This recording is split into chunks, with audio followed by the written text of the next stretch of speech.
আসসালামু আলাইকুম। আজকে আমি কেক বানাবো। তো এখানে ২টা ডিম নিয়েছি, তার মধ্যে ১ কাপ চিনি দিয়েছি। আমি কাঁটা চামচ দিয়ে এটাকে ফোমের মতো করে নিয়েছি। আমার এই ফোম করতে প্রায় ৩০ মিনিটেরও বেশি সময় লেগেছে। যেহেতু আমার বিটার নেই, তাই আমি কাঁটা চামচ দিয়ে করেছি, এর জন্য সময়টা একটু বেশি লেগেছে। তো আরেকটু ফোম করে নিব। তো তোমরা দেখতে পারতেছো কতটা ফোমই হয়েছে। এর মধ্যে আমি এখন ময়দা চেলে দিব। তো আমি এখন এর মধ্যে ময়দা দিয়েছি, 2 প্যাকেট গুঁড়া দুধ দিয়েছি 10 টাকা দামের, আর দিয়েছি ভ্যানিলা এসেন্স 1 চা চামচ, বেকিং পাউডার দিয়েছি 1 চা চামচ। এখন আমি এগুলোকে ভালোভাবে এটার সঙ্গে মিশিয়ে নিব।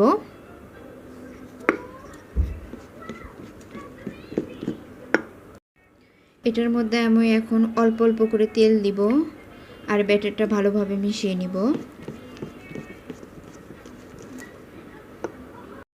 তো আমি এরকম একটা বল নিয়েছি, একটু তেল দিয়ে নিয়েছি। এর মধ্যে আমি এখন এই ব্যাটারগুলোকে সবগুলো ঢেলে দিব।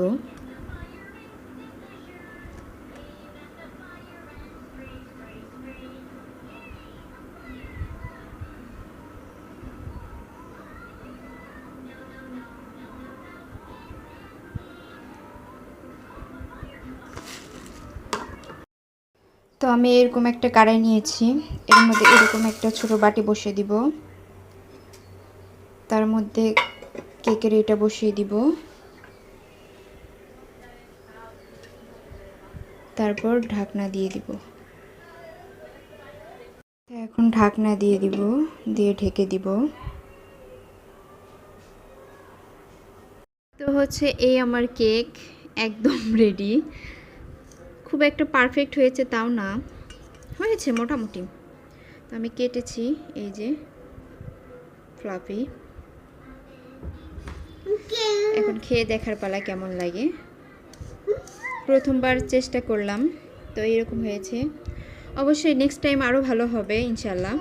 তো ভিডিওটি ভালো লাগলে অবশ্যই লাইক কমেন্ট সাবস্ক্রাইব করতে ভুলবেন না। সবাই ভালো থাকবেন, সুস্থ থাকবেন। খোদা হাফেজ।